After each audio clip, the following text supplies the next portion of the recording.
If you describe yourself as a game changer, you are a fucking knob. Like, I don't, you know what I mean? That is like how you think about yourself. Great, go ahead, that's your tribe. What you want, right, is like you want something that says, if you work with us, you are a part of this tribe in a way that target person who you want to receive that message, hears that and goes, fuck yeah, like that is my tribe. That's how I want to be thought of. And like these guys get it in that they have framed it in that way. Where are you seeing kind of the verticalized use cases that are big opportunities? They're so uncomfortable with the idea of doing something with an earlier stage player that they just end up sort of stuck with this real problem that they just can't quite get over. Is there a vision for how you continue to fulfill self-service? Sometimes quite painful and direct and uncomfortable feedback, while also under-promising and over-delivering like consistently. It's partly a function of him having the operator background, I think, but he's very good at managing expectations, and he's very good at like genuinely making sure that he does everything he possibly can to get you what you need.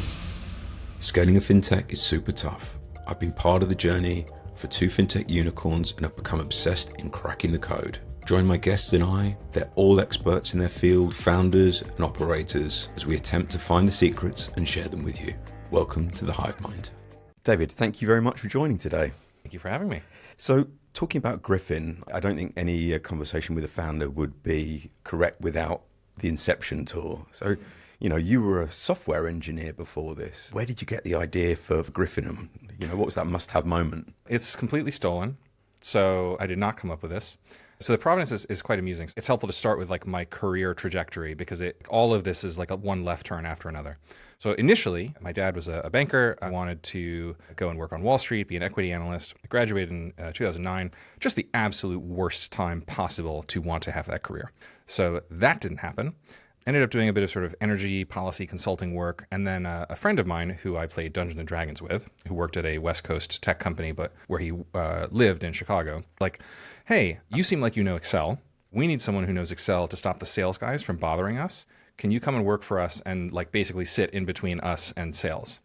And I was like, well, I do know Excel, and working for a VC-backed tech company sounds a lot better than what I'm currently doing. So sure. Went out west, became a data scientist. I taught myself how to code, became a software engineer. My becoming a software engineer was sort of, again, following this friend of mine who had done a similar transition from data scientist to software engineer. And the company that we had both been working for had been acquired by this big public company. And we were like, okay, cool. Like the ride's over, time to go and do something, you know, new and fun and exciting. A different friend of mine from university had set up a new YC-backed company called Standard Treasury. The initial conceit had been helping corporates manage their treasury, which was not much of a goer in a low rate environment, but they'd kind of pivoted into building like an API platform for fintechs and banks to connect. And I was like, this idea is absolutely genius. I love this. Can I come and work for you?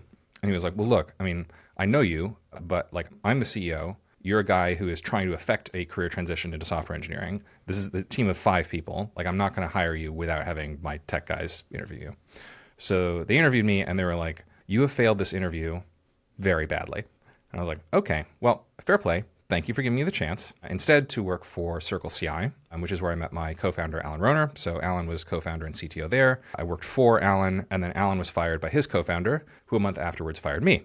So I went back to my original friend, university friend running the fintech startup, and I said, hey, I've just been fired. I need a job. Can I come and work for you again? And he was like, well, look, I'm willing to interview you again, but like, just to be clear, like, I can't make any promises, and it hasn't been that long since you failed the last interview.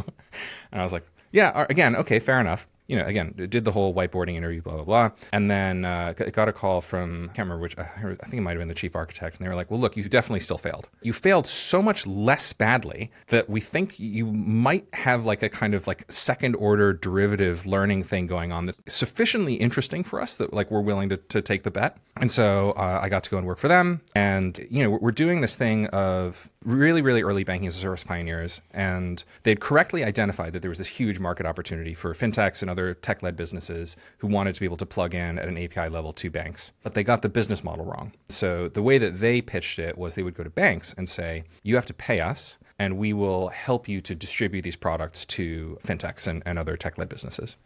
And the problem with that is, first of all, it pushes a lot of like commercial risk onto the bank. But also the banks were just convinced that like tech was a rinky-dink sector of, you know, Wild West type outfits that were all going to fail. They're like, what are the odds that these guys are ever going to be valuable, right? And of course, like today, when tech companies dominate the S&P 500, that's hilarious. But at the time, that was genuinely what like every commercial bank we talked to felt. All right, we know we're onto something. This business model isn't working. And the only way that we're really going to succeed here is if we become a bank ourselves. So this is 2014 going into 2015. And around that time, you had the big wave of challengers, right? So Monzo, Tandem, Atom, Starling, N26, all these guys had raised money. They were all going through their own, authorization processes, but they hadn't yet been authorized. And so we tried to raise money from, US VC, and we said, look, we're going to pivot the business to Europe because that seems to be the right place to get a bank license. And we're going to build this future kind of API first bank. And our US VCs were like, are you guys fucking nuts? First of all, none of you are bankers. Literally none of you has even worked at a bank before. Secondly,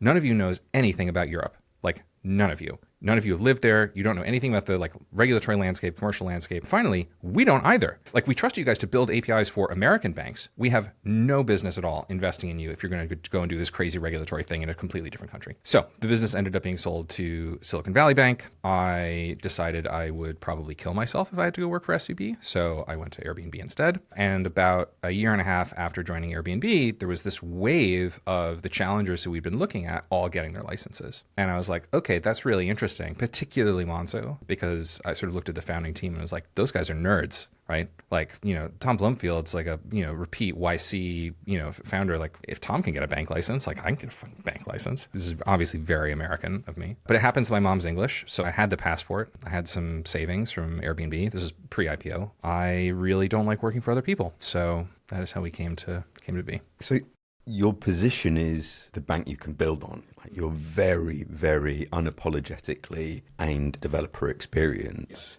And cards on the table, it's something that I think self-service is a massive thing within sales.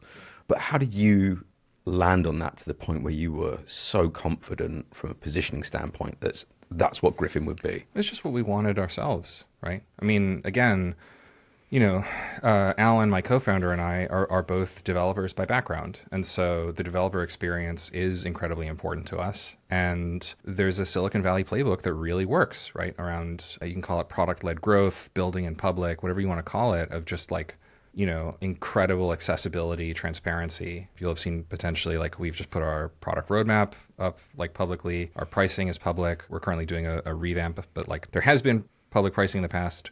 There's currently a little bit of a placeholder, sort of indicative. There will be more soon. The product itself is like, self-serve. We're doing work at the moment so you can test drive it for free at the moment. We're doing work now on being able to actually like go from a test environment into like being a production fintech with access to the bank's payment rails without having to like even talk to a human. A human being is still going to read what you like input here, but we're just trying to like really accelerate as much of this as possible. And it's just what I want. I'm very much a tech person. I love product. I love playing with people's products. But, if there's something that looks beautiful and someone says, oh, well, you got to schedule a demo with me and, we'll discuss pricing once we understand your needs. I'm like, your product is bad. Like, you should not do this. So there's a lot to be said for like show, don't tell, right? One of my previous guests, Nigel Verdon, from Currency Cloud, he said, developers don't want to talk to sales guys. And I agree, but I actually go even a lot... CEOs don't want to talk to sales guys. Yeah, I go a lot further. I think in general, people are increasingly resentful of being forced into conversations to get the most basic information. I hope salespeople don't become redundant because that's my profession. But I think clinging on to those, like that customer relationship, is a sign of insecurity or bad product, as you say. It's interesting, though, because I think there's definitely a role, right? And so think about like Attio, for instance, which is a CRM product that I am like falling more and more in love with, like basically every day. And I love that it's self-serve. I love that they have like a free trial period. But I also love that after signing up for the free trial, a salesperson did reach out to me and say, hey, can we help with anything, blah, blah, blah. And I was like, hey, actually, my ideal use case for this is a little bit weird. Can I like get a little bit of time with you? Because I'd just like your thoughts on how I could use this in the particular flows that I have. And that was super helpful. So I like it when it's, it's an option, not a requirement. Yeah, absolutely. What's the roadmap for self-service you talked about? You've got a sandbox.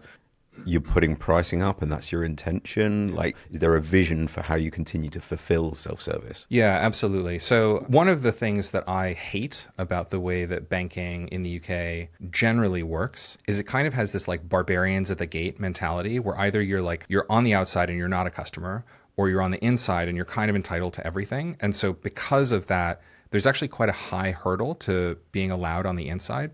I'll give you an example. So when we were a young business, well before we got regulated, seed round, we were like, hey, we need to go and find a bank to like hold the money. And we went to Barclays and their little cute little like Barclays for startups thing that they had at the time. We're like, hey, we just need a current account. And they're like, okay, cool. Like, what are you looking to do? And we're like, well, we're going to build a bank. And they're like, oh, well, you should really be talking to like the corporate bank. And I was like, no. I've already talked to those guys. Like, let me just be clear. We have zero money. We have no money. We are about to raise maybe 2-3 million pounds. We're not in scope for the corporate bank. All we need is a current account. And they're like, right. But like the Barclays position basically is if we're not going to be your clearing bank, we don't want to offer you the current account. Because once we let you in, it's so hard for us to say no to the other stuff or offboard you or any of this. It's just a lot easier for us to say no up front. Great. That's fucking stupid. So the way that we do this now is we are, and this is like I'm like giving away my trade secrets here, but again, we got to build in public, right? If you are building a fintech today, particularly one that is going to be regulated or is regulated, you'll run into the same issue, which is this kind of like chicken and egg problem where early stage, maybe before you're regulated, while you're building the product, the other banks are going to be scared of you from a risk profile, but you're not actually a risk to them today. And so what we do now is we call just like a sort of basic account where we're like, look, we don't need to do anything with you on the platform. We know that if you are, an early stage fintech or indeed like an early stage startup, like you may just have a difficult time getting a bank account. And like, we're willing to give you one. We want to be super clear. It sucks. It's like not a good bank account because what we're trying to be is to be like a platform bank. But we also know that you will have such a hard time getting this, that this is actually very important for your business's survival at this point in time. And it will help us to build loyalty with you, where if and when you get those regulatory permissions, you're ready to launch that product. First of all, like we're not running like a tender process. You're just like, yeah, sure, please go out and like look at everyone else who's in market, but like you'll know that we're there. Right. And you'll already have a relationship with us and you'll already potentially even have done a little bit of like technical API work with us. And so it just makes that kind of like then graduation that much easier. So on the self-serve part, right now we've got the sandbox, which is completely self-serve. We want to be able for that basic tier to also be completely self-serve, right? So very much like a Stripe style sandbox upgrade experience or kind of moving into production, live environment experience. Because at the end of the day, all we're talking about really is a current account. So we need to know a bit about your business, who you are, but we're not going to get into, we don't need, financial crime policies or procedures. Like none of that's relevant yet. You're not running a fintech yet. You're running like a fintech egg, for lack of a better term. So we're doing that now. That probably will land, let's say Q3. And then the next part, and this is like the hard part, but the beautiful kind of dream is how do we then build like a self-serve experience that allows you to go from that basic access to being a platform customer, where we do need to subsume a lot more information about who your customers are, what your products are, what your kind of like general strategy is. That no one has cracked that yet, but like that's the holy grail. And I don't think it needs to be entirely self-service. Maybe it's your vision, but I think the problem within financial services, one of them, is that we view things as binary. It's like, no, you're either in an enterprise sales motion, pipe and slippers, kind of oak room stuff, or you're product-led growth and you're, $20 a month SaaS like Monday.com. Yeah. And we don't realize that actually it's a continuum. Yeah, it is a continuum. Do you know what's funny actually? So we use Notion, which I love. I'm completely obsessed with it. I'm not going to say we're one of the earliest customers, but we are an early customer. So we've been using them since like 2017, maybe even earlier. And we just went through like a whole contract renegotiation with them to open up AI functionality on an enterprise plan.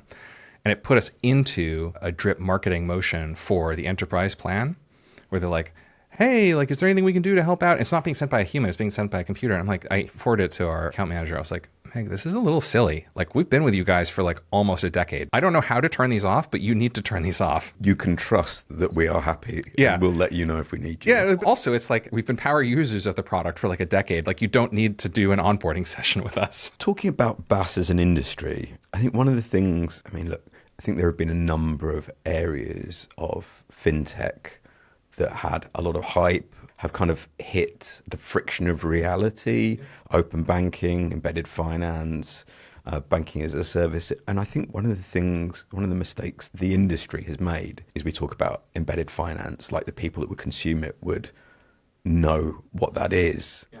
We're using internal vernacular. Yeah.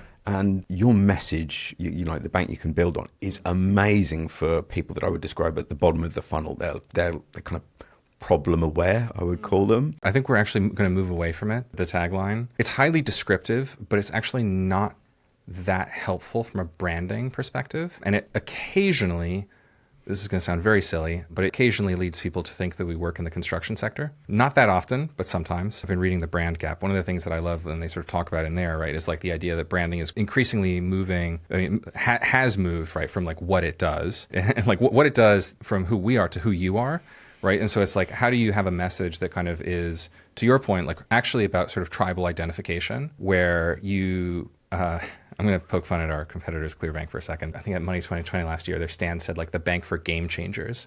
And I was like, if you describe yourself as a game changer, you are a fucking knob. Like, I don't, you know what I mean? Like, if that is like how you think about yourself, great, go ahead. Like, that's your tribe. I mean, sure. What you want, right, is like you want something that says, if you work with us, you are a part of this tribe, in a way that the target person who you want to receive that message hears that and goes, fuck yeah, like that is my tribe, right? Like that's how I want to be thought of. And like these guys get it in that they have framed it in that way. It's endlessly fascinating because a brand needs to be something that both resonates but is also informative. And one of the tests that I always give is if someone goes on your website and they can't immediately tell that they are in the right place, assuming they are in the right place, then you've got a problem. And for the record, I mean, I love the bank that you can build on. There's a challenge, which is if people know what they're in the market for, it's very potent in resonating for a kind of an advanced developer community. But for all of the people that haven't figured out what the business case for it is yet, there's an education piece. So it's interesting you say that, because it kind of plays into a lot of what the current state of play is for our go-to-market motion. So 65% of our pipeline is inbound, which is like huge, given that we are in many ways, in fact, like an enterprise software business. And that comes down to the fact that it is very challenging to have to go on that full, like, not just consultative journey, because the consultative part of the pre-sales journey is actually fairly straightforward and like constructive and collaborative. But the stuff that comes before that, which is like the education part, is like pulling teeth and has a very low hit rate and like a very low success rate. And so I'm very fond of saying, like, we don't sell to people who aren't buying, right? Like, I want you to come to us and say, hey, like, I'm looking for a safeguarding account, like a highly technical, specific thing that you're looking for. And so what that plays into in terms of is really interesting. And a lot of this is like kind of like recent, I don't know, like journey of self-discovery, like what is our ICP? And to your point about some of the challenges that the banking as a service sector has had, from an investor perspective, a lot of it was like, oh, you're going to bank all these early stage fintechs and they're all going to die. Or like many of them are going to die, or they're not going to be resilient against macro trends. What's really interesting, or they're going to churn, right? And this was infuriating for us because we were like, sorry, you don't understand who our customer is. In order for them to churn, they would have to get a fucking bank license. Maybe that will happen in 1/100th of cases, but that is overwhelmingly not what is going to happen for these businesses. But for the investors, a lot of their data point was like Revolut. And it's like, yeah, no, Revolut is not an ideal customer for us because it makes total sense for them to have a bank license. Who knows? We might have worked with them had things been slightly different, but we would always have known that the end state for them was to do their own thing. The place where we really have found our sweet spot is like, it's not early stage startups. We do work with a couple and we're very happy to, because again, we want to win the winners of the future. But the place where we really like winning is actually, there is churn, but where we're the one you're churning to, where it's like, okay, cool, you have raised a seed round, you've probably done a Series A, you've definitely found product market fit, but you're with a supplier who is no longer optimal for you. And so there's something that's changing where you're like, okay, cool, we need to get regulated or pick up additional permissions, or we need an interest-bearing account, or there's something that's like a key catalyst for you. And you're like, and our current supplier will not be able to do this for us well. And that's an awesome place for us to come in, because it's not greenfield where we're taking on like all the risk that your commercial traction may not appear. And it's not rip and replace either. So we don't have to get to like feature parity with some other bank in order to be able to solve your problem. It's this kind of brownfield space where you know that what you have isn't working. By definition, you're looking for something that is different. And in looking for something that is different, you know it's really important and you're willing to make some compromises and trade-offs to get the things that really matter to you. Talking about your target customers, so I mean, what you were describing then, at least to my ears, was businesses that are, on a journey to be regulated and they want to be seen like that. Yeah. But actually other ones like insurance companies or investment firms where, you've got a pension and it matures, or an investment thing, and then you've either got to transfer it out and it's lost money to them. I mean, those are ideal use cases, at least to me. Where are you seeing the kind of the verticalized use cases that are big opportunities? We definitely do the latter as well. It is a more challenging sell because those, almost by definition, the providers are highly mature. And so they're trying to make sure not only really that their business scales, at a minimum that they're not facing loss, right? And so particularly with rates rising over the last couple of years, you have quite a few like highly mature financial services businesses who had spent 15 years saying, cash doesn't really need to be an element of our strategy. We don't need to have a cash offering as part of the platform. And what they're seeing are significant losses in assets under management. Or there's the pensions use case is another great one where they're like, we're principally focused on workplace pensions, but what we see is that when someone changes employer, that money can end up just disappearing basically and getting pulled off. And if there's some way for us to build a closer relationship with the underlying employees so that they don't feel the need to completely pull this out of our universe, that's still really valuable for us. The challenge with that, of course, is that like the more mature the organization is, generally, the more risk averse they are. It's really interesting in that they can know that they're not going to get what they want from one of the big guys, but they're so uncomfortable with the idea of doing something with an earlier stage player that they just end up sort of stuck with this real problem that they just can't quite get over. So I'm confident that we will close probably a couple of those deals in the next year or two, but they are very long sales cycles. Whereas the other one can be basically like, I've just closed a blah round, or I'm about to close a blah round, and use of funds is we're going to apply for these new permissions, or use of funds is we need to do a migration off of our current partner because we need to launch this product, because we need to improve our unit economics, because it enables us to take greater control of the customer experience. So there's a very clear, much more immediate need that has to get solved in the following 6 to 9 months. I'm meant to be interviewing you, but I'm going to chip in with some thoughts. Yeah, no, hit me.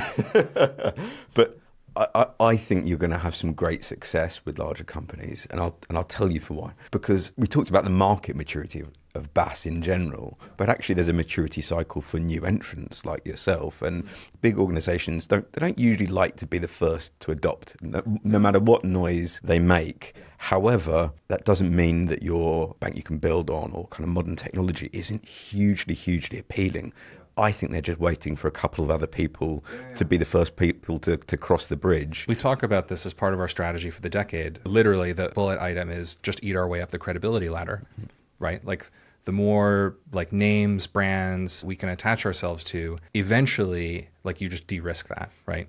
And so it's really funny. Your first customer is always a little bit of a challenging relationship. And what I mean by that is they know that they're taking on real risk in working with you, right? Because they're working with a company that isn't yet proven. The product's gonna have a lot of rough edges.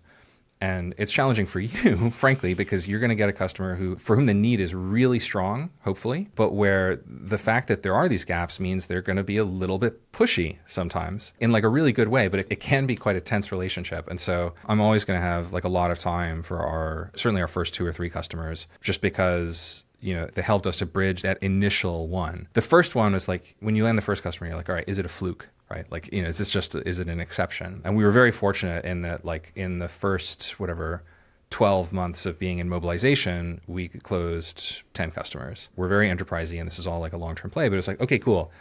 Closing 10 enterprise-ish customers were mostly regulated businesses in 12 months, immediately after becoming a bank with no track record, is an immense gulf to cross. And once you cross that, everything just then becomes more incremental. And so the stuff that's exciting for me now is we're doing more and more work with venture-backed businesses that are growing really quickly, like Prosper and Yonder, where the cool thing then is not only do we have these 10 customers, but we have these 10 customers that are highly identifiable names to our in group. And so they're not just proof points, everybody knows who they are, which is incredibly powerful. I mean, coming back to those early adopters, if you look at the profile of an early adopter, it's they're happy to take the risk to get their hands on the new technology. that's pretty incompatible with financial services and risk. So finding those businesses. What was interesting was our first couple of customers were in the property space. And so they weren't regulated, which was helpful, but they had fallen on the wrong side of a recent legislative change. And so they were facing a near existential business model risk. And so at that point, you're like, I'll do anything. And what's amusing about it is it was a total blind spot for us. We had no idea about like the change in regulation. We didn't really know about the use case. We weren't doing any marketing or sales into the sector. And it just kind of came out of nowhere as like, this is existential for our businesses and we must solve this problem immediately. And we're like, great, cool. Let's see what we can do. That's one thing most founders don't talk about is the role of luck in all of this. The component of, oh my God, we didn't see that right place, right time, tailwind. Yeah. No. I rolled a lot of sixes. Well, that's going to come due at some point. Well, I mean, don't talk to me about fundraising. That's where I roll a lot of ones. So. Oh. Yeah, exactly. That was genuinely my next Oh, it's question. fine. It's fine. No. We can talk about it. It's just I mean, look, fundraising sucks. It's the least fun part of any entrepreneur's like business journey, how they spend time. We're very fortunate with the investors we have. Everyone at the cap table is an operator who knows the space, can lend immense value, or is actually like a really good investor. There are not a lot of those. I mean, I can't say this with any personal experience. It's very easy to have money and have opinions. It's very easy to do a lot of damage with that. The investors that we have who are the sort of purely financial investors are incredibly good at giving good counsel. And I mean, you know, admittedly, right, like they tend to stick with what they know, which is still really helpful.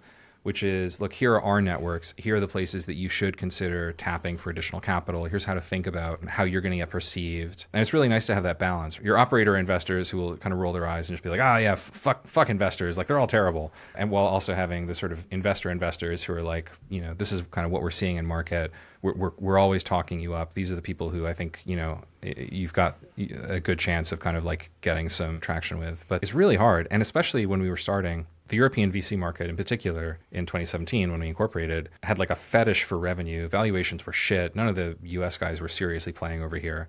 And so you had these kind of, you know, like, oh yeah, we'll give you, you know, $500K, but you have to be at like $1 million revenue position. And you're like, I'm at $1 million revenue position. Like your $500K is not really worth very much to me. Oh yeah. And by the way, that we want that to give us like 25% of the company, right? Like it's just a completely ridiculous premise. Things have moved so much, right? Like we did 100K pre-seed with Seed Camp for 7% of the business. And now like pre-seed is 3 million, right? It's just like, it's absolutely night and day. But the challenge we've always had, right? It's the everything risk. It's like the hardest business possible. It's not a marketplace. So, I mean, we got that going for us, but it's, you know, massive regulatory hurdle, super capital intensive. What's interesting is a lot of VCs actually did not appreciate how technically hard it would be. So building a core banking system, we're really still not done. Like it's immensely expensive and complicated. And we don't regret choosing to go down that path, but it's been far harder than we thought it would be. But yeah, having to do all of that and then accept you're looking at, you know, years and years and years to market, customer risk, the need for your customers to grow and mature and scale. And it's not an easy business to fund. You have to be very, very patient capital, and you have to really believe in the size of the opportunity. Just touching on the fundraising thing. So you talked about having good support, because I think there are some investors that are just like, there's the money, tell me when we're billionaires. And I don't mind that, to be clear. Yeah, but there are some that give genuine help, you know, giving you a chance to shout out. But I know Notion's on your cap table,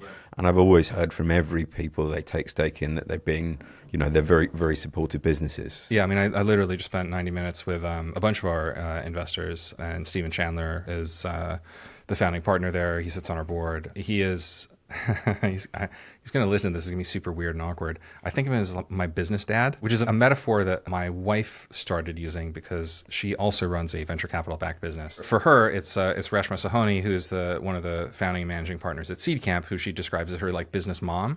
In the Reshma really attached to Kate, like, you're amazing, you're brilliant, and I don't have a lot of like female founders in general that are in the portfolio, let alone ones that like I have this level of conviction in. So I'm going to like basically get like kind of like unreasonably involved in your business. I'm going to get far more involved in your business than I do in any other business in the Seed Camp portfolio, because I want you to succeed like that badly. This is probably actually making Steven sound bad, because that's not quite what he does. But like, I do feel that Steven goes above and beyond like what I this is going to sound very bad actually, from like almost every lens, feel that he goes above and beyond with us more than he does with any other portfolio company. I hope every portfolio company he works with feels that way. One thing that I remember the first time I went on one of the Notion offsites, meeting with the other portfolio companies, all of whom are like amazing people. They were like, oh, and who do you work with at Notion? I was like, oh yeah, we work with Steven. And they were like, yeah. The ones that Notion does well out of are all the ones that Steven's he gets it attached to quite early. I was like, oh, yes, sweet. He's very good at giving sometimes quite painful and direct and uncomfortable feedback while also under-promising and over-delivering consistently. And it's partly a function of him having the operator background, I think, but he's very good at managing expectations, and he's very good at genuinely making sure that he does everything he possibly can to get you what you need. But again, I could run through the full, at least almost the full list. I can do a bunch of shout outs here, right? So EQT Ventures is incredible. They preempted our sort of post-seed round and have been fantastically supportive and have stayed on the board. We work very closely with Kaushik Subramanian, who has a background at Stripe in product, so incredibly relevant, again, operating experience, but also just as a fund, EQT is so big and so powerful that they can pull a lot of levers, which is really amazing. Alix, who we work with from Mass Mutual Ventures, is very funny because I pitched Alix 3 times at 3 different funds, and when I pitched her the 3rd time, I had no conviction in the slightest that it would ever go anywhere. Because I was like, oh yeah, here we go again. Okay, sure, And they ended up coming in with a big check right when we were getting authorized. I just didn't believe that they would do it, even right up until the moment that they did it. So I picked up my son and I was walking back from nursery, and they called me on the phone, and I was like, oh God, here we go. Here's the pass. And they're like, yeah, we want to come in for basically as much as we can take without having to go trigger a regulatory process. And I was like, oh my God, and I literally was like, this is the best day of my life. And then I paused and I was like, obviously, other than when my son was born. But Alex ribs me about this all the time. And it's fair enough. Briga, amazing operators. It's fascinating. We spent a full day with a bunch of them at the start of February because we were just fucking up our forecasting so badly. And they were like, we are going to work with you to build a forecast that you are going to hit consistently. So we're just going to work through every single thing. We're going to tear your financial model to absolute shreds. And then the thing that's come out of that is a forecast that we hit or exceed every month, which is, trust me, a much better feeling than missing your forecast. I have infinite love for Seed Camp because without them we wouldn't exist. I have infinite love for Paul Forster because without him we wouldn't exist. I'm probably forgetting others. The Nordic Ninja guys are delightful. They're not on anyone's radar, but Marek Kisa, who we work with, is genuinely, I think, the sweetest person on the planet. I remember the chair of our board had a call with him during the last round when we were sort of figuring out how much support we were going to get from people and where people were sitting. My board chair called him and then called me, and he just goes, I love that man.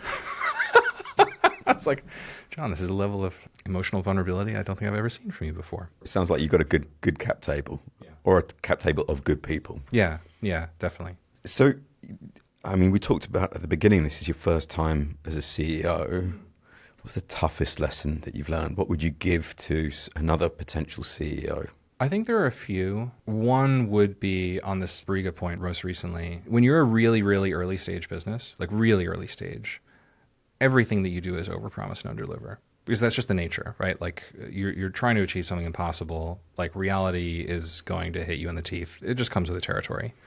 But even by the time you get past Series A, you need to be moving to a place where you're at least consistently delivering. You don't need to be over delivering, but you need to be reasonably consistent. And the later you get after that, the better it is for you to just make sure that you're consistently delivering or over delivering. That has been a very, very painful lesson. But if I was going to, start again from zero with a different business even, that's probably the one mistake that ended up hurting the most or causing the most damage. The 2 other ones are somewhat contradictory. One of which is just trust your gut more. If something doesn't feel good, don't let other people push you around. I have an independent board and sometimes they have a view, and sometimes they take for those of you independent board members listening to this later, forgive me, I do love all of you. I have a lot of respect for you. But sometimes you do meddle on things that are low level details that end up being expensive and like cause friction and do not in fact add value. Going forward, I am increasingly like, if I find those, I'm just gonna be like, no, I'm sorry. Like, we have our priorities. All you're doing is throwing sand in the engine with this. Like, it's not gonna be massive. It's not gonna be, you're not wrecking anything. I don't need the sand in the engine. And then the other side of that, ironically, is if you have kind of like consistent performance issues in your team, you need to actually listen to the other people, which again is a painful lesson. David, thank you very much for your time. Thank you for having me.